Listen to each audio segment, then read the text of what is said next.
드디어 새로운 행정부가 들어섰습니다. 개인적으로 상법 개정에 대한 기대가 매우 크고요. 한국 시장에도 그런 기대가 반영되어 있는 건지 매우 좋은 흐름입니다. 계속 이어갈 수 있기를 희망합니다. 오늘의 주인공은 카카오입니다. 카카오는 이렇게 좋은 한국 시장의 흐름에서 이걸 잘 살려서 역전의 발판을 마련할 수가 있을까? 현재 카카오 그룹은 계열사 슬림화가 한창이고요. 정리된 회사를 예를 들면은 저는 들어본 적 없는 회사들이 대부분인데 김범수 의장의 개인 회사인 K큐브 홀딩스가 청산됐고요. 김범수의 동생 김화영이 운영했던 오닉스 K도 청산이 되었다고 합니다. 카카오 브레인이라는 회사가 있었는지도 몰랐는데 어쨌든 그 회사도 흡수합병을 통해서 청산이 되었다고 하고요. 그 외에도 다음 글로벌 홀딩스, CXR랩, 세나 테크놀로지, 진화 등등 계열사들이 정리가 한창이라고 합니다. 이 외에도 이제 매물로 나온 계열사가 있는데 가장 유명한 것이 카카오 게임즈랑 카카오 엔터 산하의 자회사들이고 오늘은 매각 중심에 서 있는 카카오 엔터의 이야기를 해보도록 하겠습니다. 카카오 엔터가 처한 상황을 요약을 해보면은 일단 카카오 엔터는 상장시키기 위해서 여러 가지 전략을 구사했었습니다. 그만큼 카카오 엔터 상장의 진심이었고 어쩌면 상장을 위해서 급조된 사업군들의 합으로 보일 정도로 무한 확장을 통한 몸집 키우기에 전념을 했던 이유는 궁극의 목적인 상장이었습니다. 카카오 엔터 상장의 가장 핵심 전략 두 가지를 보면은 첫 번째는 멜론을 인수한 것이었고요. 실적을 내기 위한 일환으로 캐시카우 역할로서 멜론을 거금을 들여서 인수를 했었다. 근데 좀 오래된 이야기입니다. 그리고 두 번째는 SM 인수인데 카카오 엔터의 몸집 키우기 전략의 일환으로 이미 코스피에 상장이 되어 있는 SM을 인수함으로써 엔터계의 진격의 거인을 창조해 버려서 상장의 명분을 확보하려고 했던 겁니다. 두 가지 전략 모두 다 거대 자본이 투입되는 인수합병 방식이었고요. 여기서 등장하는 가장 중요한 인물이 카카오의 인수합병 전문가인 배재현입니다. 실제로 배재현은 카카오의 인수합병을 진두지휘한 인물이고요. 사퇴하기 전까지 카카오 그룹 내에서 김범수 다음으로 2인자 수준의 입지였다라고 합니다. 실세였던 것이고요. 한마디로 카카오의 악명 높은 문어발식 확장의 본진이었던 겁니다. 그러나 배재현식 묻지마 확장 전략은 해피엔딩이 되지 못했다. SM 인수를 끝으로 카카오 엔터뿐만 아니라 카카오 그룹 전체를 끌어내리는 원흉이 되어버린 것이 바로 배재현이 상징하는 문어발식 확장 전략이었다. 결론적으로 카카오 엔터의 SM 인수는 독이 든 성배가 돼버린 겁니다. 카카오 엔터가 일시적으로는 몸집이 불어나 보였을 수는 있겠으나 궁극적인 목표였던 상장을 통한 엑시트는 불가능해졌고요. 정리하면 카카오 엔터가 SM을 인수하는 과정에서 던진 무리수와 오버페이스로 인해서 목적 달성이 불가능해져 버렸다는 겁니다. 특히 위법적인 요소들이 적발이 되면서 사법 리스크에 본격적으로 노출이 되어 버리고 카카오 그룹 전체에 재앙을 몰고 오게 된다. 카카오 그룹은 아직까지도 사법 리스크의 마수에서 제대로 회복하기는커녕 역전의 발판을 마련할 수 있는 시점조차도 가늠이 안 되고 있습니다. 배재현과 김범수는 구속이 된 상태로 수사를 받았었고요. 보석으로 두 사람이 다 풀려난 상태이긴 하지만 재판은 여전히 진행 중이며 갈 길은 너무나도 먼 상황이다. 이들의 혐의는 시세 조종입니다. 자본시장법 위반이죠. 이때 상황을 간단하게 짚어보면은 SM 인수전 당시에 카카오 엔터랑 하이브랑 경합을 했었는데 하이브가 SM 주식을 공개 매수하는 상황에서 SM의 주가가 높게 유지되어 투자자들이 하이브의 공개 매수에 참여를 하지 않도록 그러니까 하이브를 방해한 거죠. 카카오 엔터가 인위적으로 주가를 올리는 시세 조종을 통해서 방해를 했다라는 겁니다. 이런 식으로 수단과 방법을 가리지 않고 돌진을 했기 때문에 결국엔 수습이 불가능해져 버렸고요. 그렇게 카카오 엔터 상장의 버스는 떠나버리게 된 것이었다. SM 인수 외에도 배재현이 진행했던 멜론 인수건도 역시 실패한 인수라는 평가가 뒤따르고 있습니다. 이 이야기는 뒤에서 더 하도록 하겠습니다. 카카오 엔터가 처한 현 상황을 보면은 상장을 포기하고 경영권 매각을 추진하고 있는데 이 또한 쉽지가 않습니다. 매각을 해서 투자자들을 엑시트를 시켜줘야 되는 건데 투자자들이 서로의 입장이 다 달라서 진행은 매우 더딘 상황이다.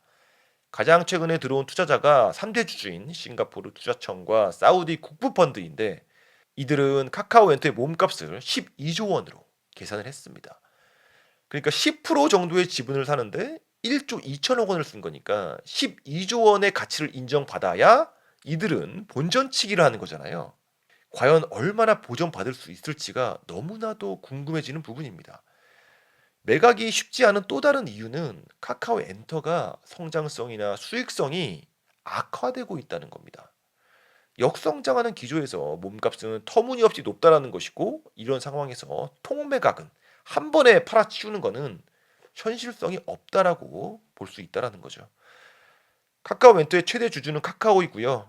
66.03%를 보유하고 있습니다. 이대 주주는 앵커 PE로 12.42%, 싱가포르 투자청이랑 사우디 국부펀드가 10.21%를 그리고 중국 텐센트가 4.61%를 보유하고 있습니다. 참고로 이대 주주인 앵커 PE는 2016년에 투자를 시작했고 카카오 엔터에 추가한 기간이 10년이 되어 갑니다. 카카오 엔터의 기업 가치를 11조 원 안팎으로 측정을 하고 있고 주요 인수 후보로 한때 거론되었던 곳이 NC소프트나 크래프톤 같은 게임사에서 하이브 같은 대형 엔터사들이었는데 통 매각이 어려운 이유가 카카오 엔터는 말 그대로 사업군들이 짬뽕되어 있기 때문입니다. 카카오 엔터를 나눈다고 나눈 게 크게 세 파트인데 뮤직, 스토리, 그리고 미디어입니다. 굳이 나누자면 세 가지인 것이고 안으로 들어가면은 또 다른 업종의 사업들이 뒤섞여 있습니다. 그러다 보니까 통매각은 쉽지 않아 보이고요. 결국에 자산 양수도 방식을 택할 수밖에 없다라는 건데 사업을 잘게 쪼개서 팔아야 된다는 겁니다. 이게 번거롭기도 하고 또 인기 있는 회사만 제값을 받을 것이며 또 청산되는 회사도 존재하겠죠. 카카오의 매각 상황을 보면은 적자 회사들 먼저 매물로 내놓고 있습니다. 적자 회사들의 지분을 쪼개서 매각하는 경우도 있고 희망이 없는 경우에는 청산도 현재 진행 중에 있습니다. 어차피 돈이 벌리거나 미래가 밝은 사업부는 급하지가 않기 때문에 여유를 부린다고 볼 수 있는 건데 카카오를 옆에서 지켜보면은 목적 자체가 사업을 하는 게 아니기 때문에 무리해서 비싸게 사거나 팔 수 있는 타이밍을 놓치는 경우가 발생하는 것이고 예를 들면은 멜론의 경우로 볼 수가 있겠습니다. 멜론을 보면은 멜론은 카카오 엔터의 캐시카우 역할을 담당하기도 했었으나 현재는 레드오션의 역성장의 위기를 직면하고 있습니다. 멜론을 2016년에 인수를 했는데 인수 비용으로 쓴 돈이 무려 1조 8,700억 원이었습니다. 무리한 인수라는 말이 그 당시에도 많았었고요. 애초에 목적이 더 비싸게 팔려고 산 것이기 때문에 뭐 그다지 신경을 안 썼던 것이기도 하고 이게 얼마나 무리인 금액이냐면은 그 당시에 카카오 그룹 전체 매출이 9천억 원이던 시절입니다. 그러니까 카카오 전체 매출의 두 배가 되는 비용에 멜론을 인수한 것이고 그 당시 멜론이 벌어다 준 돈은 그러니까 영업이익은 634억 원 정도였습니다. 그러니까 1조 8,700억 원을 써서 연 600억 원을 버는 회사를 산 겁니다. 연 600억 원 버는 부분이 문제라는 게 아니라 앞으로도 계속 연 600억 원씩 벌고 또 성장을 하는 회사냐는 거죠. 그게 아니라는 겁니다. 이제는 매물로 매각으로 거론이 되고 있는 시점이잖아요. 그렇게 되면 고점에 사서 저점에 파는 최악의 투자가 될 가능성이 높다는 겁니다. 현재 음원 사이트의 경쟁 상황을 보면은 멜론이 반등을 해서 1위를 탈환할 수 있는 가능성이 거의 없기 때문에 그러니까 점점 밀려나는 추세라고 볼 수가 있고요. 반면에 카카오가 멜론을 인수할 때는 최고점이었다라는 거죠. 멜론 실적만 단독적으로 확인할 수는 없지만 멜론이 속한 카카오 엔터의 콘텐츠 부문의 2025년 1분기 매출이 8,707억 원인데 이게 2024년 1분기 그러니까 작년 대비해서 16% 감소한 수치라고 합니다. 규모 자체가 쪼그라들고 있는 겁니다. 멜론의 경쟁 상황을 보면 더 암울해지는데 유튜브 뮤직이 경쟁군에 있습니다. 그러니까 유튜브 뮤직이 2023년에 역전을 해버렸고 다시 재역전할 가능성은 매우 희박하겠죠. 이마트가 유통업에서 그런 처지에 놓였듯이 1등은 영영 멀어진 것으로 보인다는 겁니다. 멜론이랑 이마트랑 처지가 비슷하다라는 겁니다. 문제는 3위로 올라온 스포티파이인데 스포티파이가 현재 무료 서비스 출시랑 네이버랑 콜라보를 하면서 상승 가도를 달리고 있습니다.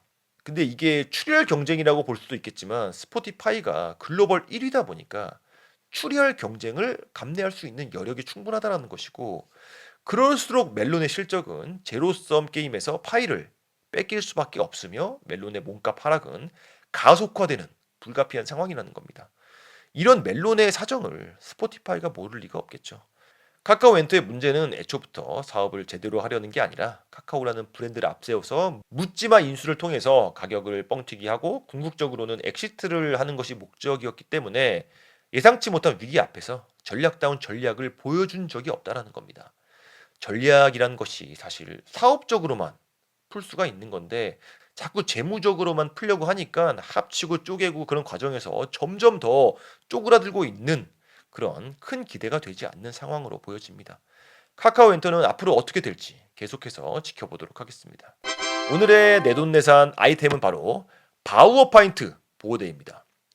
F킬라 구독자님들이 대부분이 40대에서 60대이시기 때문에, 그리고 남성이기 때문에 보호대에 관심이 많으실 것 같아가지고 제가 실제로 쓰고 있는 보호대의 구매 링크를 가져왔고요. 하나를 쓰더라도 제대로 된 제품을 선호하는 스타일이다 보니까 하이엔드 제품입니다. 가격대는 10만 원이 넘어가는 그만한 가치가 있는 퀄리티입니다.